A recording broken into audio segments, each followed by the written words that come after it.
तुझा वाईट काळ सुरू आहे हा तुझा भ्रम आहे. हो, तुझा भ्रम आहे. कारण आज मी तुला तुझी अशी गोष्ट सांगणार आहे की त्यावरून तू यापुढे स्वतःला नशीबवान समजशील. आता ही गोष्ट अगदी शांतपणे पूर्णतः ऐक. अगदी दैनंदिन जीवनातील उदाहरण घेऊया. उद्या पाणी टंचाई निमित्त पाणी निव्वळ 2 तास येईल ही सूचना वाचल्यानंतर ज्या गृहिणीला ना पाणी भरून संपूर्ण काम आवरायला 4 तास लागायचे, ते काम तिच्या नकळत तिने 2 तासांच्या आत हे पाणी जाण्याआधी कसे पूर्ण केले हे तिचं तिलाच कळलं नाही. आता तू म्हणशील, याचा तुझ्याशी काय संबंध आहे? ना, संबंध आहे. तुझ्यावर अल्पावधीत असेच काहीसे संकट येते आणि हे संकट आलं की तू आधी निराश होतोस. यातून मी कसा बाहेर पडणार हा विचार करता करता तू त्यातून हातपाय मारत तुझ्या नकळत कधी बाहेर पडतोस हे तुझं तुलाच कळत नाही.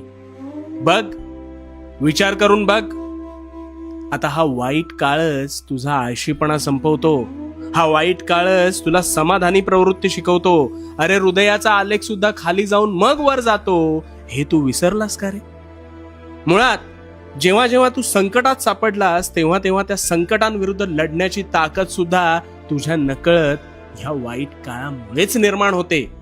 आणि तू काय करू शकतोस याबाबत तुझ्या सहनशीलतेच्या जोरावर तुला स्वतःची खरी ओळख गवसते.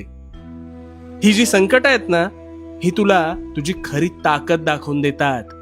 तुझ्या आयुष्यातल्या या चढ उतारांमुळे तुला सुखाची खरी किंमत कळते. अरे, जर दुःखच नसतं तर तू कशाच्या शोधात भटकला असतास?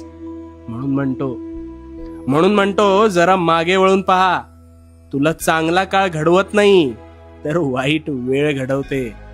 कारण वाईट काळ काही दिवसात संपतो, म्हणूनच चांगल्या काळाला महत्व प्राप्त होतं.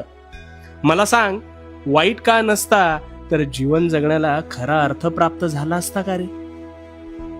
आता ही सुद्धा वेळ तुला एक नवीन शक्ती प्रदान करून टळून जाईल.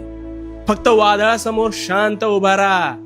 कारण भिवू नकोस, मी तुझ्या पाठीशी आहे. भिवू नकोस, मी तुझ्या पाठीशी आहे.